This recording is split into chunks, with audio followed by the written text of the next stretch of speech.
ये लीजिए दासी माँ।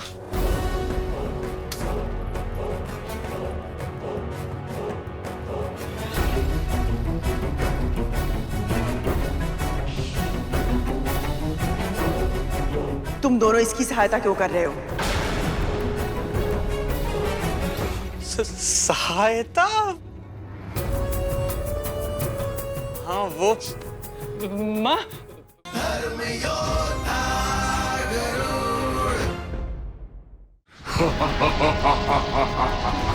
मेरा विष पूरे संसार का विनाश कर देगा और जीवित और निर्जीव का मैं अंत कर दूंगा और विष्णु भी मुझे रोक नहीं पाएगा।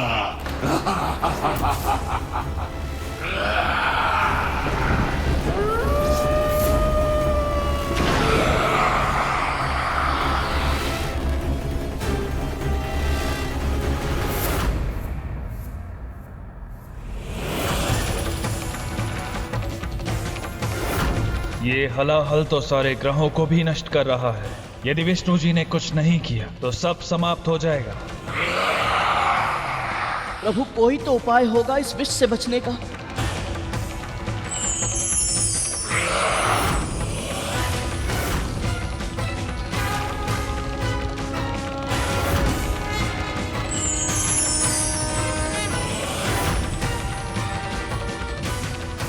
एक उपाय है जिनमें सब लय होते हैं। यदि इस विष को भी वह स्वयं में लय कर ले तो इसे नियंत्रित किया जा सकता है। महादेव,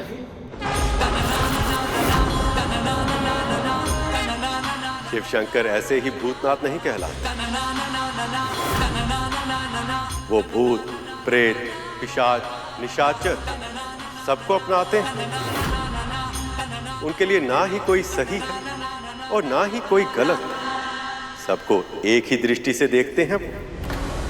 कोई बहुत ही महत्वपूर्ण पद पे आसीन हो या विश्व से तिरस्कृत, संसार में कोई भी ऐसा प्राणी नहीं जो उनमें लय न लेता।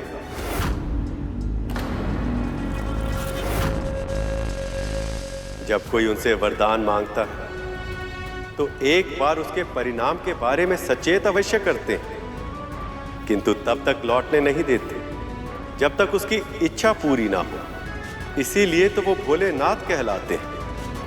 केवल वो ही हैं जो इस कालकूट को अपने भीतर समाहित कर सकते हैं। केवल वो ही हैं जो इस संसार को विनाश से बचा सकते हैं।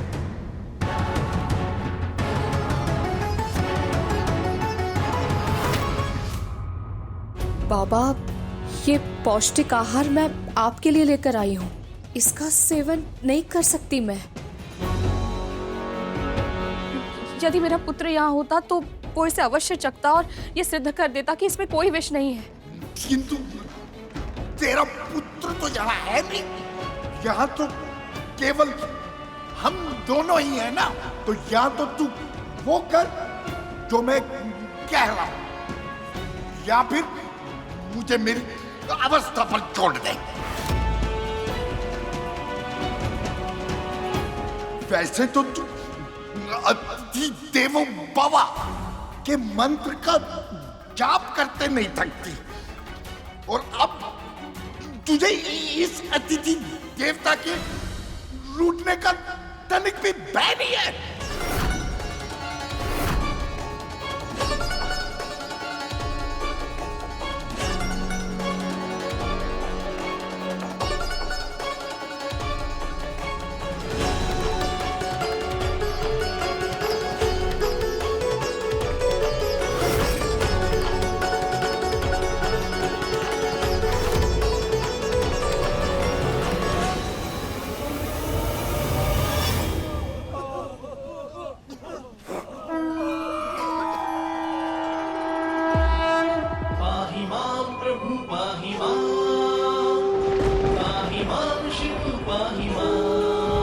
संकट में है ब्रह्मांड, विष से मचा हाहाकार। जीवन की मृत्यु से रक्षा करो, हम करें त्राहिमाम। पाहि मां प्रभु पाहि मां,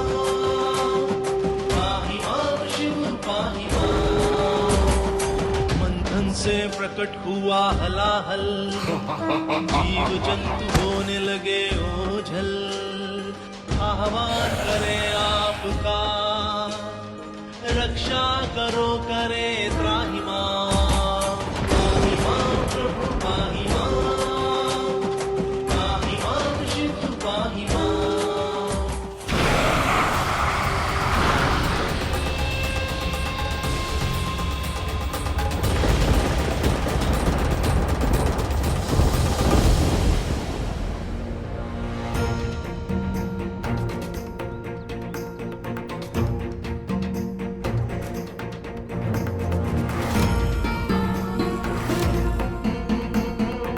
अगर विंता माँ ने ये जहरीला खाना खाया तो उनकी मृत्यु निश्चित है।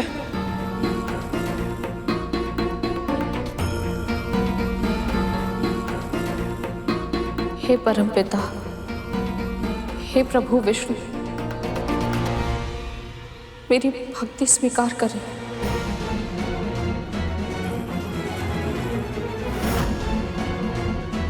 यज्ञ शिष्टाशना संतो मुच्यन्ते सर्व किल विषय, भुंजते ते त्वगम पापाये पचन्त्यात्म कारण। मंत्र का जाप तो कर लिया, किंतु इसका अर्थ भी पता है। जो आध्यात्मिक और धार्मिक व्यक्ति भोजन नारायण को प्रसाद के रूप में अर्पित करने के बाद ही ग्रहण करते हैं, वो सभी प्रकार के पापों से मुक्त हो जाते हैं। पर वो सभी व्यक्ति जो भोजन को अपने स्वाद और आनंद का साधन बनाते हैं, वो भोजन नहीं, साक्षात पाप का भक्षण करते हैं।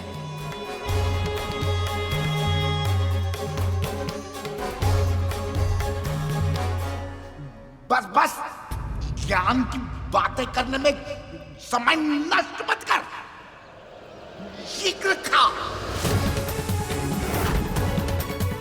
भूख के कारण मेरे पेट में सर्प लौट रहे हैं। खा। मैं ये भोजन कैसे खा सकती हूँ? मैं तो शाकाहारी हूँ, किंतु मेरे पास और कोई पर्याय भी तो नहीं।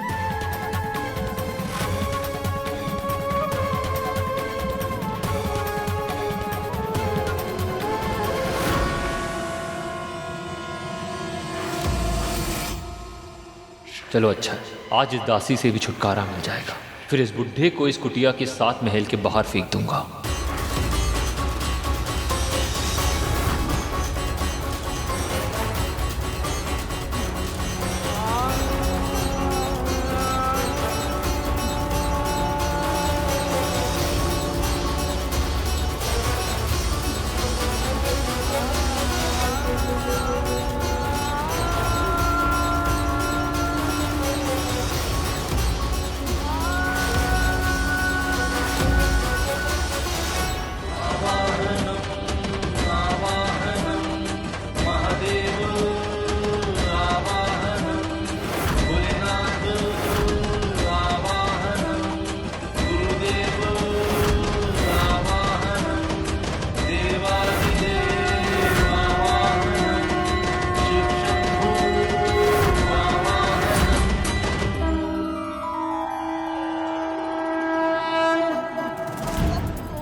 महादेव,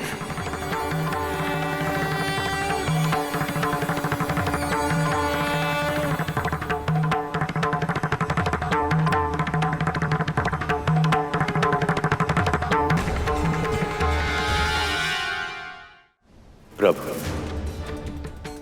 आप अपने भक्तों के कष्टों से अनभिज्ञ नहीं।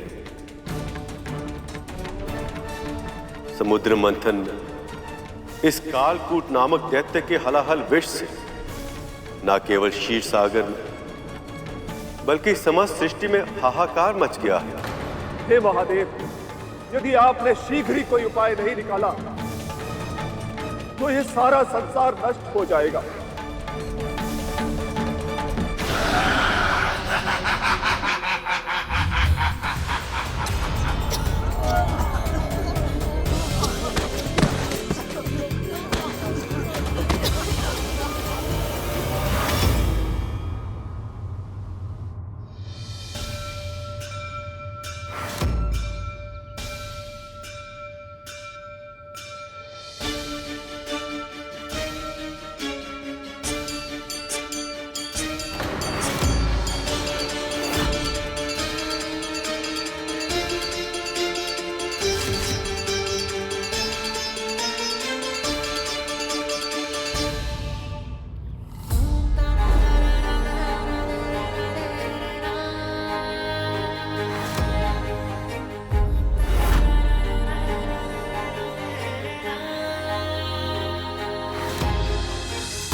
ये कैसे हुआ? ये खीर कैसे बन गई?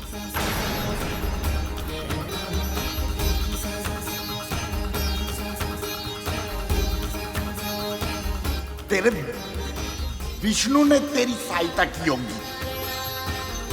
तू ही तो कहती है ना, तेरा विष्णु कुछ भी कर सकता है। सत्य कहा आपने।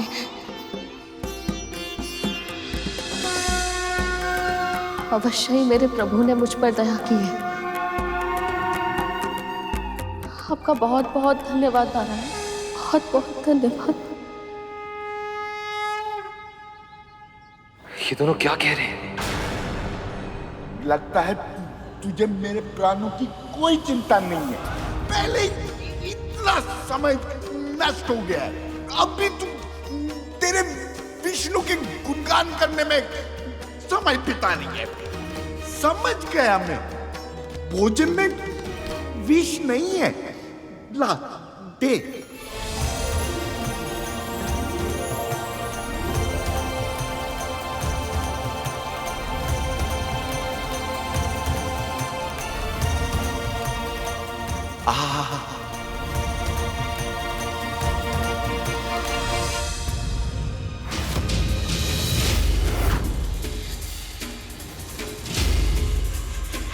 ये कैसे संभव है?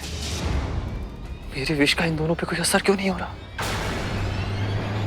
किसी को भी इसके बारे में कोई भनक नहीं लगनी चाहिए।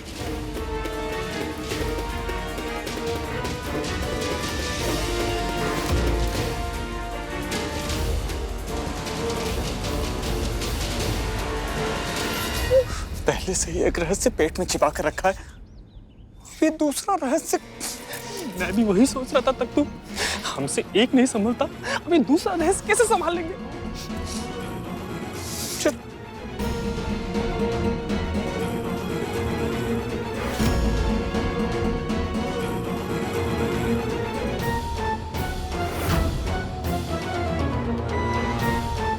तू चाहे कितना भी शक्तिशाली हो कालकूट, किंतु मेरे होते हुए तेरा यहाँ प्रवेश असंभव है।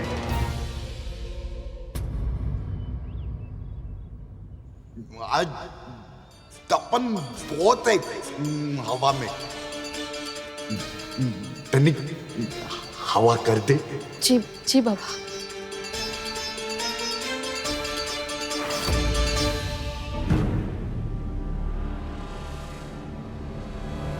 कालकूट की हलाहल से संसार की रक्षा का केवल एक ही उपाय है।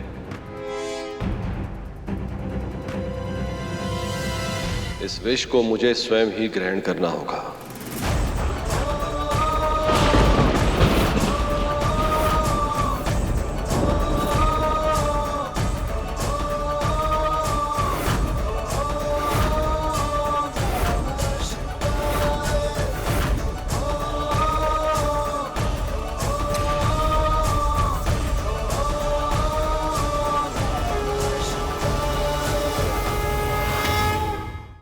आप ऐसा नहीं कर सकते स्वामी।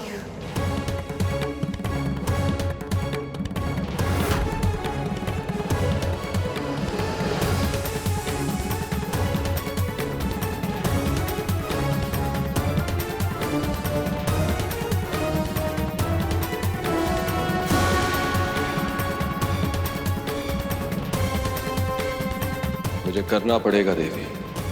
आप बाध्य नहीं हैं। मुझे ऐसे मत देखिए स्वामी। आप जो मुझसे कहना चाहते हैं मैं वो सुनना ही नहीं चाहती और ना ही समझना चाहती हूँ। आप जिसे ग्रहण करने की बात कर रहे हैं वो हलाल है, कालकूट का विष। उससे अधिक विषैला इस पूरे संसार में और कुछ भी नहीं है प्रभु। इसीलिए सृष्टि के आरंभ में उसे समुद्र के तल के नीचे इतनी गहराई में दबा दिया गया था, जो कुछ भी उसके मार्ग में आता है वो पूरी तरह से नष्ट हो जाता है। बचती है तो केवल उसकी स्मृति। मैं मानती हूं प्रभु कि संकट विकट है, परंतु नारायण को इस मंथन से पहले सोचना चाहिए था। सृष्टि के पालन करता है नारायण, आप ये जानती हैं देवी। उन्होंने वही किया जो उनका धर्म था, मुझे वही करना है जो मेरा धर्म है। यदि मैं कालकूट को स्वयं में लय नहीं करूंगा फिर कौन करेगा? सबके प्रति धर्म स्मरण है आपको, परंतु अपनी पत्नी के प्रति उसके पति का क्या धर्म होता है स्वामी? सारी संसार की रक्षा के लिए आप स्वयं की बलि देना चाहते हैं। आपने एक बार भी नहीं सोचा कि यदि आपको कुछ हो गया तो मेरा क्या होगा? यदि सृष्टि ही नहीं बची तो हम दोनों होकर भी क्या करेंगे प्रिय?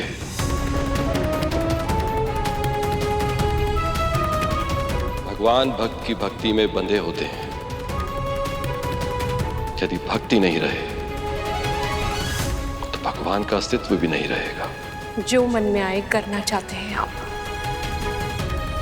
आपने निश्चय कर ही लिया है तो मेरा कहना ना कहना क्या अंतर पड़ता है? अंतर पड़ता है देवी, बहुत अंतर पड़ता है। मैं शिव हूं क्योंकि आप मेरी शक्ति हैं और आपके साथ के बिना मेरा विष को ग्रहण करना असंभव होगा। स्वामी, यह क्या करने के लिए कह रहे हैं मुझसे? आप चाहते हैं कि स्वयं एक सुहागन अपने पति को विष का प्याला दे दे? ये नहीं होगा मुझसे प्रभु, ये नहीं होगा।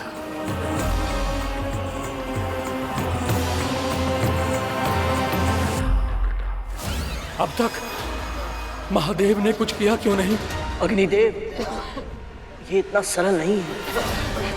वो महादेव हैं, स्वयं भगवान है। उनके लिए क्या कठिन और क्या सरल। हाँ, वो भगवान है, परंतु इसका अर्थ ये नहीं कि उनमें भावनाएं नहीं है। भगवान वो सब कुछ करने में सक्षम है जो इस संसार में और कोई नहीं कर सकता।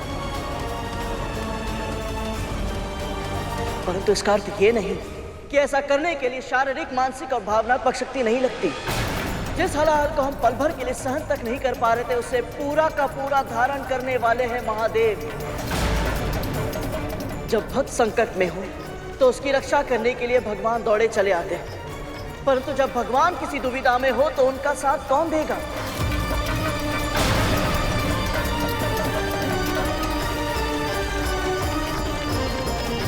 क्या आप निराश करेंगे ऐसे भक्तों को? ये सब हमारी अपनी ही संतानें हैं। क्या आप इन्हें पीड़ा में तड़पते हुए देख पाएंगे?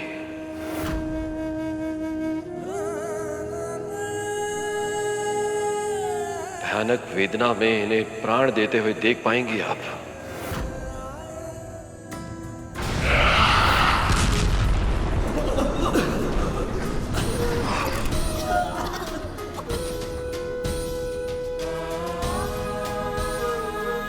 आप सही कह रहे हैं स्वामी।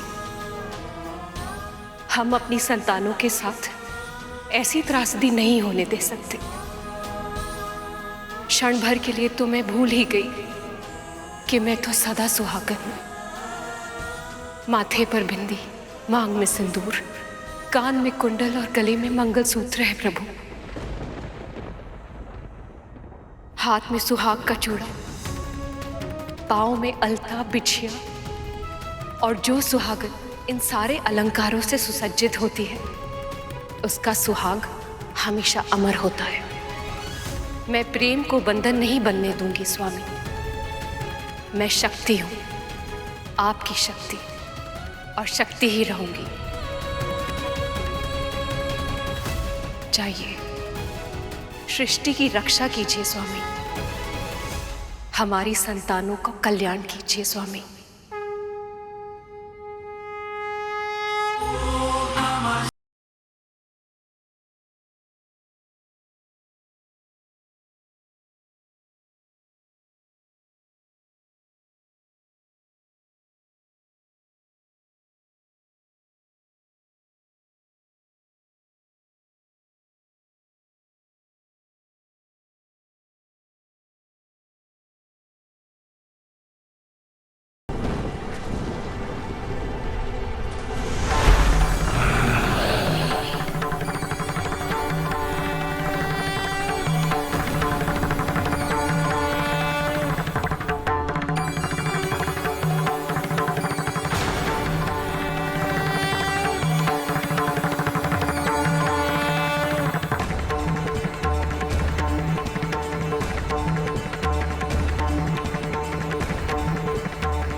भगवान महादेव को कितना कष्ट हो रहा होगा ना। ये हलाहल बुरे विचारों का प्रतीक है गर्ग, जो जितने एक साथ इकट्ठे होते हैं उतने ही विषैले होते जाते हैं। इसलिए हमें ये प्रयास करना चाहिए कि हमारे मन में कभी भी बुरे और अशुद्ध विचार निवास ना कर।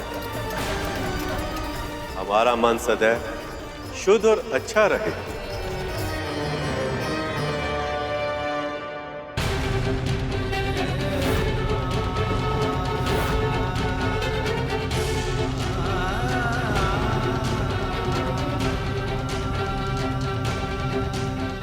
स्वामी के भीतर से ही पूरा ब्रह्मांड संचालित होता है। यदि विष उनके कंठ के नीचे गया तो भी विश्व का विनाश होगा। मुझे कुछ करना होगा।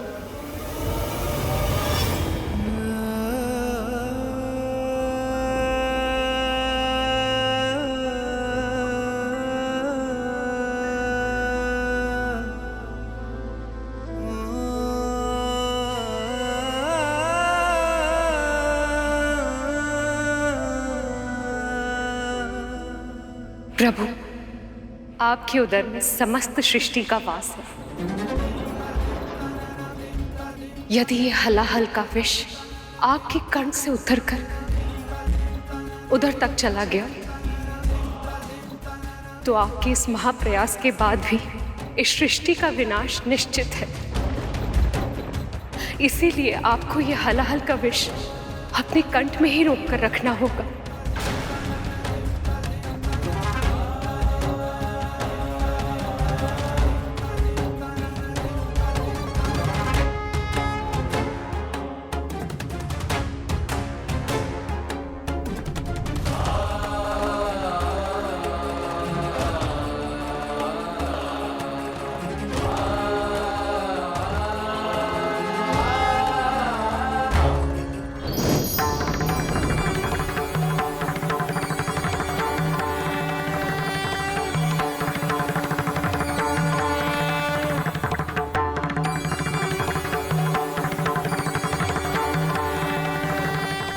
आपने संसार की रक्षा के लिए इस हलाहल को अपने कंठ में धारण कर लिया,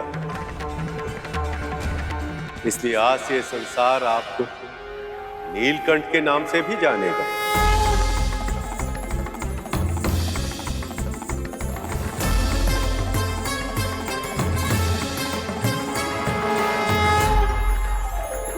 नीलकंठ महादेव भगवान शिव शंकर की जय। नीलकंठ महादेव भगवान शिव शंकर की जय।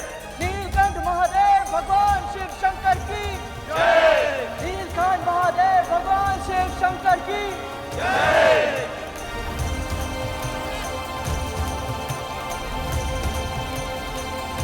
मेरा ये रूप आत्मनियंत्रण का प्रतीक है। विषैले विचार किसी के भी मस्तिष्क में आ सकते हैं, परंतु ये हम पे निर्भर करता है कि हम उनके विष को, उन विचारों की अशुद्धता को अपने भीतर कितनी गहराई तक समाने देते हैं, उसे अपने हृदय में, अपनी आत्मा में प्रवेश करने देते हैं या नहीं। अर्थात मेरे इस रूप की जो भी पूजा करेगा वह सदैव अपने नकारात्मक, तामसिक, अशुद्ध और विषैले विचारों को नियंत्रण में करके प्रसन्न, संतोषप्रद और शांतिपूर्ण जीवन जीने में सफल होगा। नीलकंठ महादेव भगवान शिव शंकर की जय। नीलकंठ महादेव भगवान शिव शंकर की जय। नीलकंठ महादेव भगवान शिव शंकर की जय।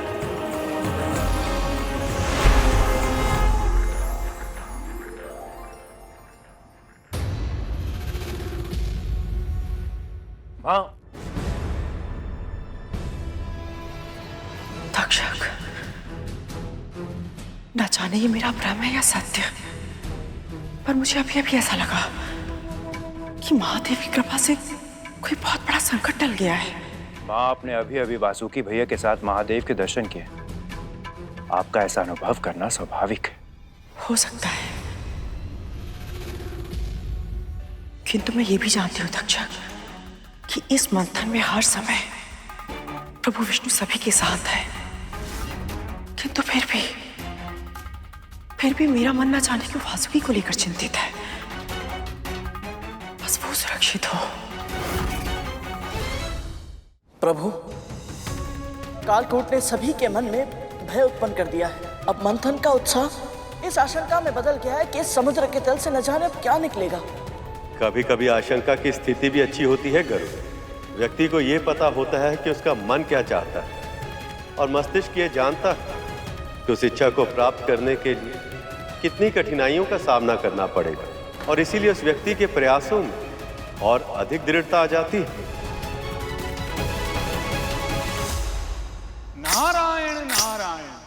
देवगण, दानवगण, भयभीत होकर पीछे हटने से लक्ष्य की प्राप्ति नहीं होगी।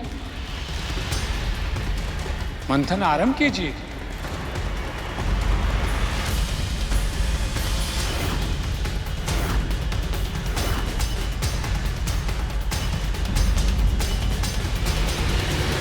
नारायण नारायण। प्रभु, आपने जो कहा वो कितने शीघ्र सत्य सिद्ध हो गया। वो देखिए।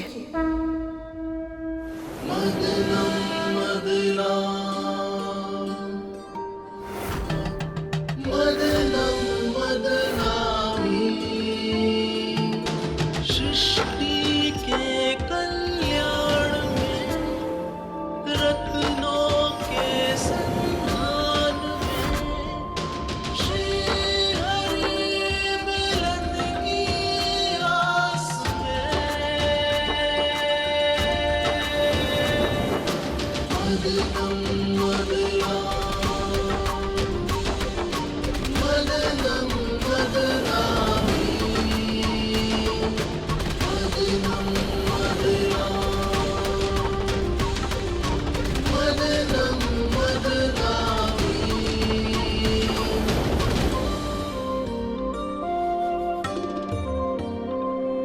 पहली बार देवों और दानवों का ध्यान कहीं और नहीं, मंथन पर केंद्रित है। हाँ प्रभु, अब ना तो देवता वासुकी के मुंह की ओर का सिरा थामने के कारण असुरों का उपहास कर रहे हैं और ना ही असुर अपनी इस विवशता से क्रोपित हैं। दोनों ही पक्ष सब कुछ भुलाकर अपनी पूरी इच्छा शक्ति से क्षीर सागर को मथ रहे हैं। प्रभु, अब तो माता लक्ष्मी प्रकट होंगी ना? आशा तो मुझे भी यही है गरुड़, पर निश्चित रूप से मैं भी नहीं जानता। ये मंथन देव और दानव कर रहे हैं, इसलिए समुद्र के तल से क्या बाहर आएगा और कौन उसे ग्रहण करेगा, ये सब उन्हीं के प्रयत्नों पर निर्भर करेगा। और इसलिए कुछ भी पहले से बता पाना असंभव है। यदि हमारे जीवन में अनिश्चितता ना हो तो जीवन नीरस हो जाए। स्वयं विचार कर, यदि हमारे जीवन में सब कुछ हमारी आशा के अनुरूप हो या सब कुछ आशा के विरुद्ध हो, तो दोनों ही परिस्थितियों में जीवन कैसा होगा? एकर सता से परिपूर्ण उबा हुआ। पर गरुड़ इससे सहमत नहीं। दुविधा को दबाना नहीं चाहिए गरुड़, जो भी मन में है, निश्चिंत होकर कहो। प्रभु, जब अपनी इच्छा पूरी ही ना हो, बल्कि जो भी हो उसके विपरीत ही हो, तो हतोत्साहित अनुभव करना स्वाभाविक है ना? तुम्हारे कहने का अर्थ क्या है गरुड़? मेरी मां को देख लीजिए भैया। इतनी लंबी प्रतीक्षा करने के बाद उनके पहले पुत्र का जन्म हुआ भी तो अर्धविकसित अवस्था में। ये क्या किया आपने? ईर्ष्या के वश में अपने ही पुत्र को विकलांग बना दिया। उसके बाद उन्होंने मेरे पालन पोषण पर अपना सारा ध्यान केंद्रित करना चाहा, पर मेरे जन्म लेते ही मां दासी बन गई। उनके आशा के दीप की अंतिम लौ था मैं, परंतु मैं भी दास।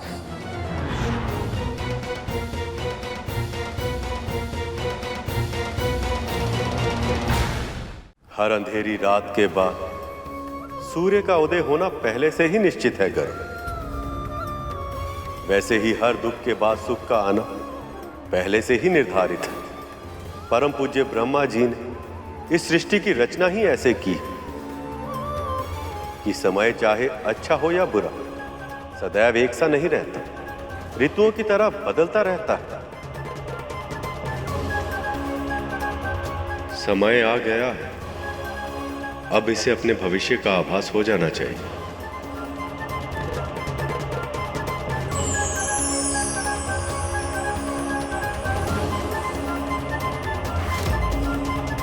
यदि तू मेरा ये कार्य करने के लिए तैयार है तो मैं तुझे और तेरी मां को दासत्व से मुक्त कर दूंगी।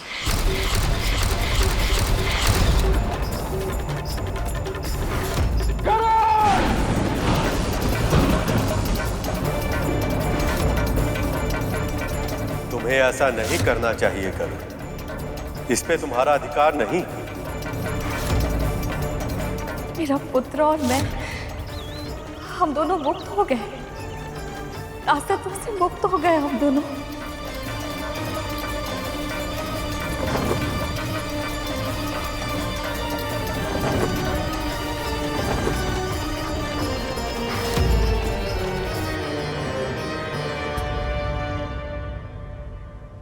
भविष्य के गर्भ में क्या छिपा है कि जाने बिना अपने कर्म करते रहने से चिंतन बढ़ता है और जान लेने से चिंता आ रहा है। कुछ आ रहा है। कहीं कुछ हानिकारक तो नहीं? देखो देखो वो क्या है? देखो वो क्या है?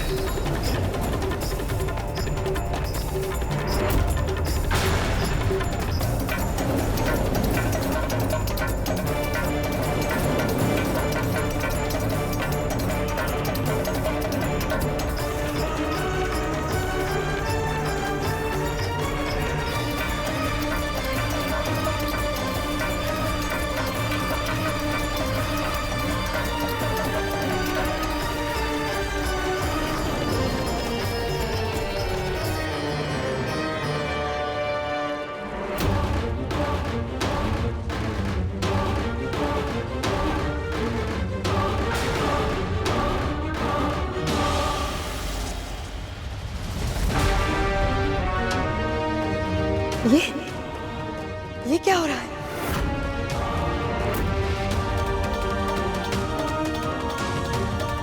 हमारे साथ छल किया गया है। हमें कहा था कि श्री वापस आएगा, लेकिन यहाँ तो सब कुछ विपरीत हो रहा है। जो बच्ची कुछ ही समृद्धि थी वो भी जा रही है। नारायण ने हमारे साथ छल किया है, झूठ बोला है हमें। ये क्या कह रही हो दीदी? नारायण छल क्यों करेंगे भला? नारायण नारायण। देवी दीदी, जो होता है उसके पीछे कोई ना कोई कारण अवश्य होता है। कृपया आप धैर्य रखिए, कुछ ही समय में सत्य सामने आ जाएगा। धैर्य केवल भ्रम है मुनिवर। सत्य तो यह है कि मेरे आभूषण फीके पड़ रहे हैं, मेरे गहने, मेरे कंगन, सब कुछ।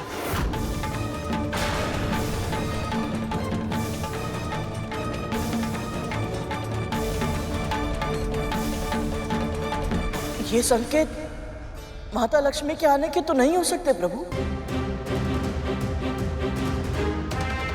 तो फिर ये कौन आ रहा है प्रभु?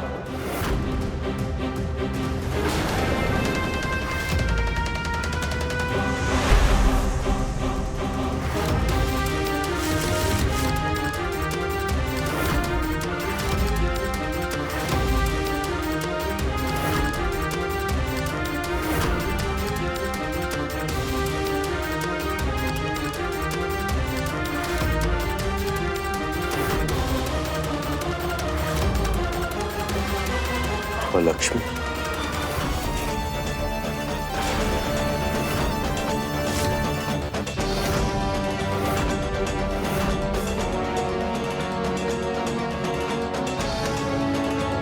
अलक्ष्मी? अलक्ष्मी माँ लक्ष्मी की बड़ी बहन है, किंतु गुण और स्वभाव से दोनों ही बिल्कुल विपरीत हैं। यदि माँ लक्ष्मी सुख और समृद्धि की जननी है तो मां लक्ष्मी दुख और दरिद्रता का प्रतीक है।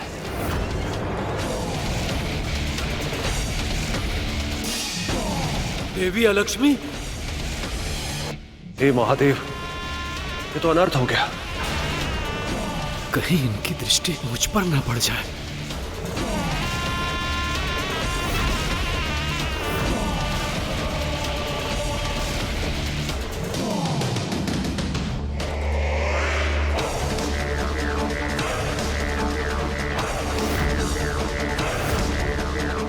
प्रभु, ये सभी अलक्ष्मी माँ से इतना भयभीत क्यों हो रहे हैं? क्योंकि इन्हें भय कि यदि इनके जीवन में देवी अलक्ष्मी की छाया भी पड़ गई तो इनके जीवन में दुख और दरिद्रता छा जाएगी।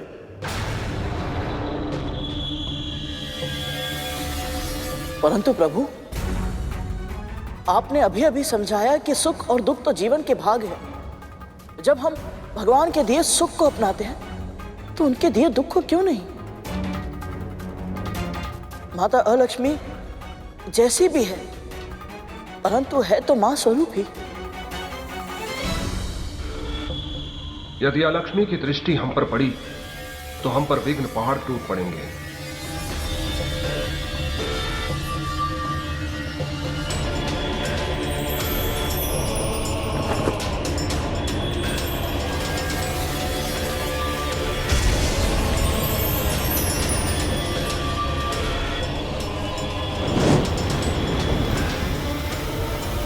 माता अलक्ष्मी,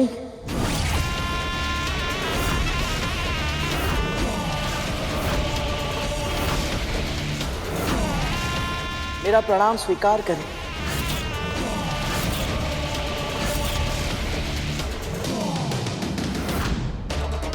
क्या गरुड़ को इस बात का ज्ञान नहीं है कि वो क्या कर रहा है? सभी खुद को अलक्ष्मी के प्रकोप से बचा रहे हैं और ये खुद विपत्ताओं को आमंत्रित कर रहा है।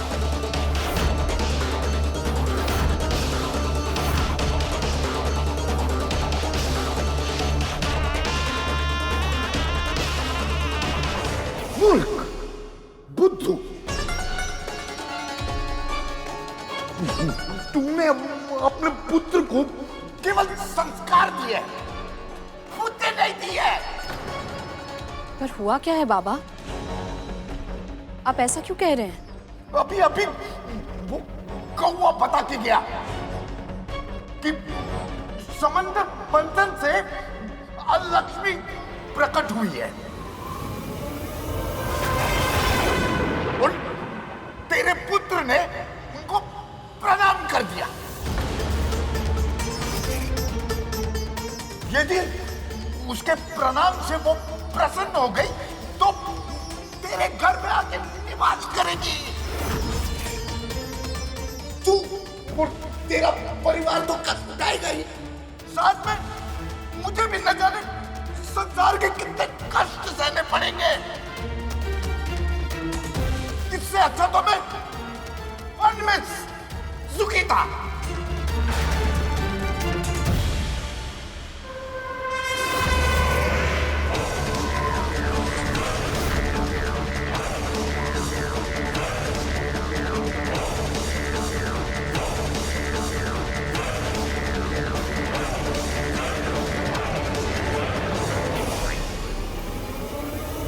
मूर्ख, कौन है तू जो मुझे प्रणाम कर रहा है?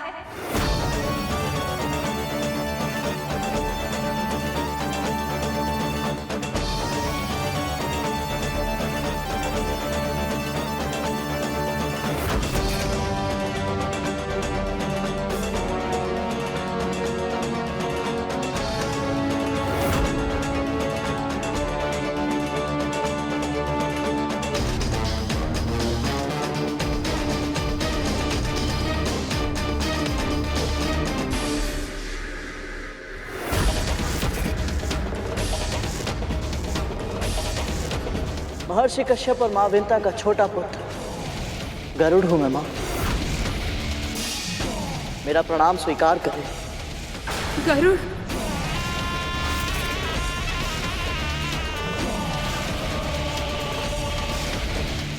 मूर्ख है ये गरुड़, तुझे ज्ञात ही नहीं अभी तूने किस आपदा को निमंत्रण दिया है। केवल ज्ञान होना पर्याप्त नहीं होता, विवेक भी होना चाहिए। किंतु तेरा पुत्र जब तक किसी संकट में न फंसे उसे शांति नहीं मिलती। व्यर्थ ही अलक्ष्मी को आमंत्रित कर दिया। तुझे भय नहीं लगता? यदि मैंने तेरा प्रणाम स्वीकार कर लिया तो तेरे जीवन में दुख और दरिद्रता छा जाएगी।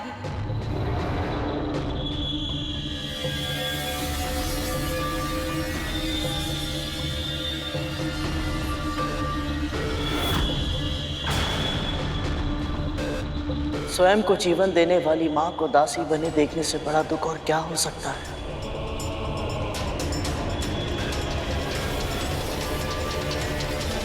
सब कुछ जानते हुए भी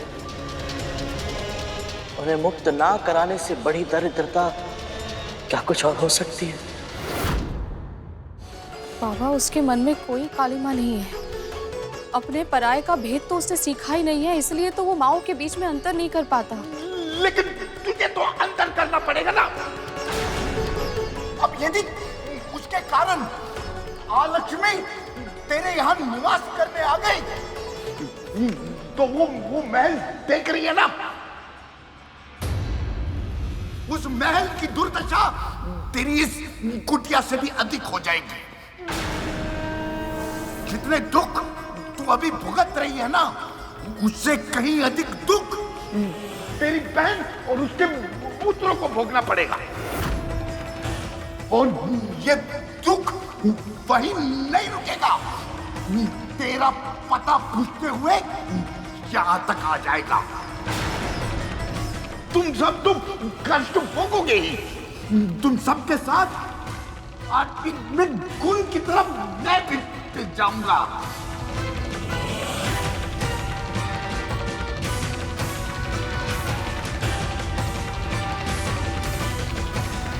कहीं गरुड़ पर देवी अलक्ष्मी का अशुभ प्रकोप न पड़ जाए। मुझे गरुड़ की सहायता करनी होगी।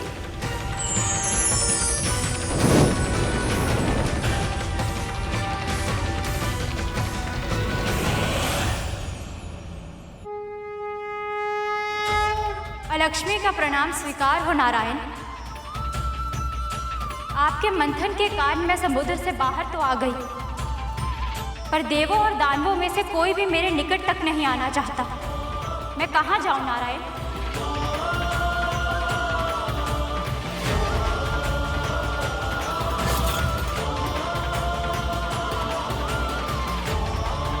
हे नारायण, ऐसा नहीं होने दे सकती मैं। बाबा, आप ही बताइए, देवी अलक्ष्मी को महल में प्रवेश करने से कैसे रोकूं मैं? असंभव नहीं है, किंतु बहुत कठिन है।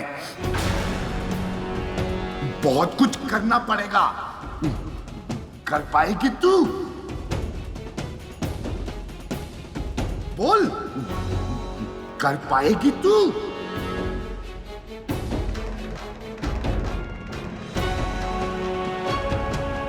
जहां जहां देवी लक्ष्मी का जाना असंभव हो, वो सभी स्थान आपके लिए ही हैं।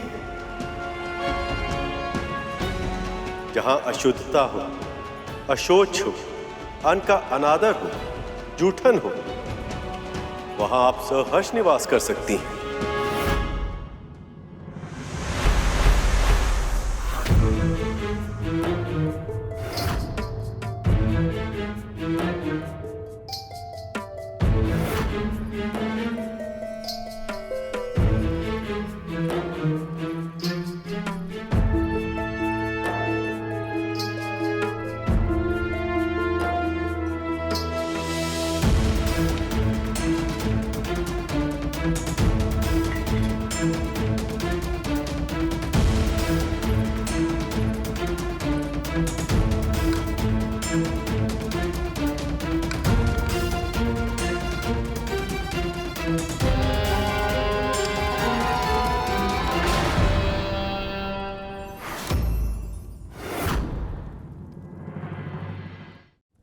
तूने मुझे रोका, इतना तो साहस।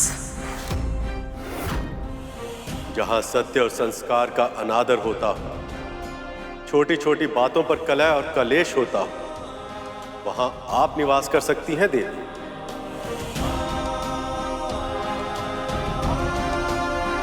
इसे झूठा मत कीजिए महारानी, इससे घर में अलक्ष्मी आ जाएंगी। बुद्धि भ्रष्ट हो गई तेरी। क्या बोले जा रही है? समुद्र मंथन से देवी अलक्ष्मी प्रकट हुई है और अब वो अपने रहने के लिए स्थान खोज रही हैं।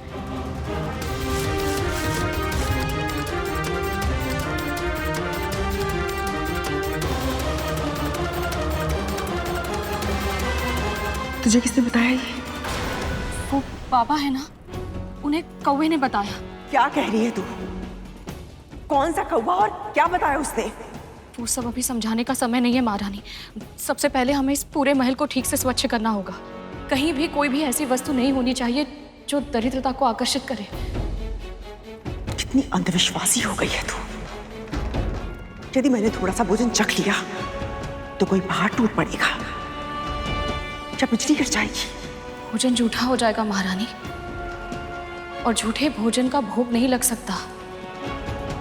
जहां अन्न का भोग ना लगता हो वहां देवी लक्ष्मी का वास कभी नहीं हो सकता, और जहां देवी लक्ष्मी का जाना असंभव हो वहां लक्ष्मी आ जाती हैं।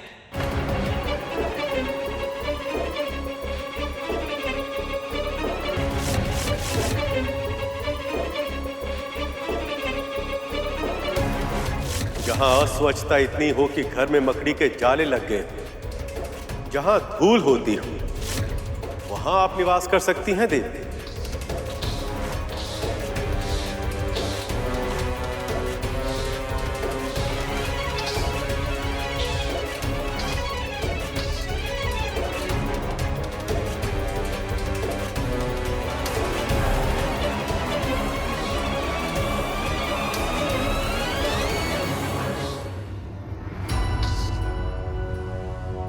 ये लीजिए दासीमा।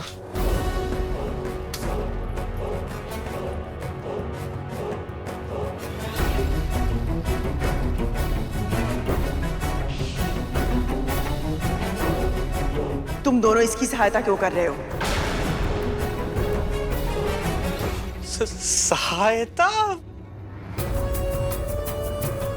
हाँ वो माँ, वो एक बार पहले भी हमारे कारण आपको बहुत अधिक कष्ट पहुंचा चुके हैं ना। हमारे ही कारण आपको जीवित पुत्रिका का व्रत रखना पड़ा था, और हम भूलकर भी ऐसी भूल नहीं करेंगे जिससे आपको कष्ट हो माँ। और ये हम इनके लिए थोड़ी कर रहे हैं, आपके लिए कर रहे हैं ना माँ।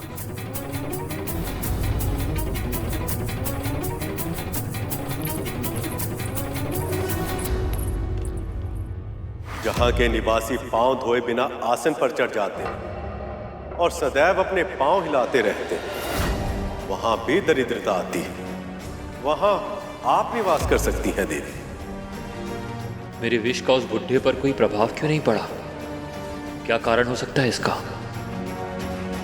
ऐसे पांव हिलाने से भी दरिद्रता आती है।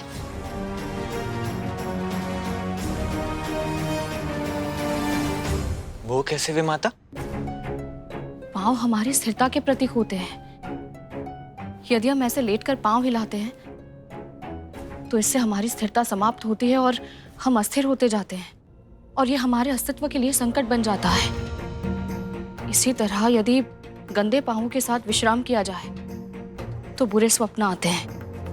तो कालिया भैया को तो कल से बुरे स्वप्न आ रहे हैं। वो इस बात से चिंतित है कि कहीं उनके विष का प्रभाव समाप्त तो नहीं हो गया। तब तो फिर हमें शीघ्र ही उन्हें रोकना चाहिए। हाँ, चलो। पर कैसे?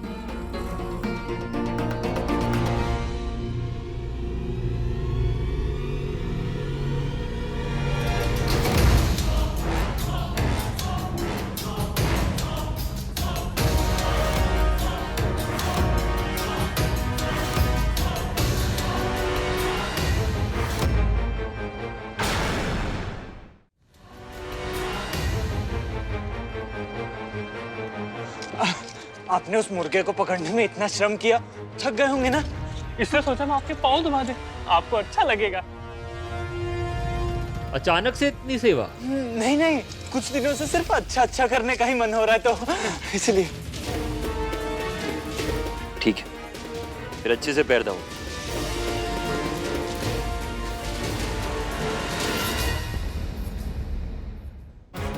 सभी अपने घर को तो स्वच्छ रखते हैं, पर अपनी गंदगी, अपने कूड़े को निकालकर बाहर रख देते हैं।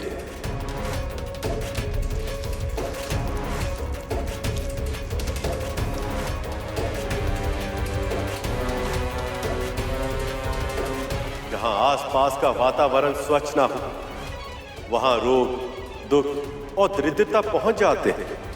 वहां भी आप निवास कर सकती हैं।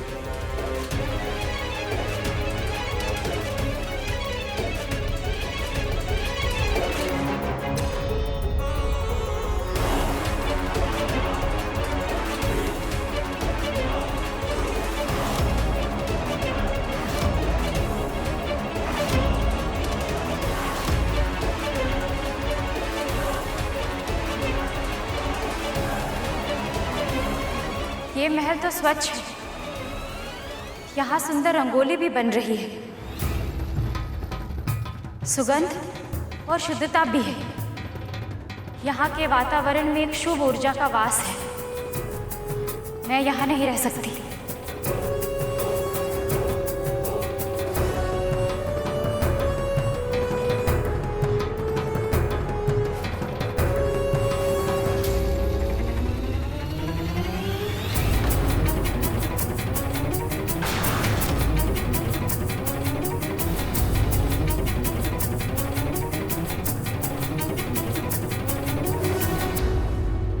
प्रभु, आपका कोटि कोटि धन्यवाद माता अलक्ष्मी की छाया इस घर पर ना पड़ने देने के लिए।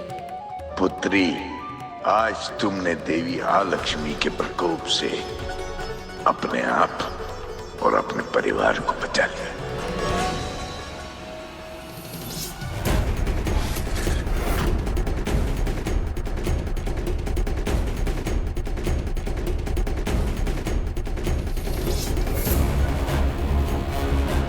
तुझे क्या हुआ?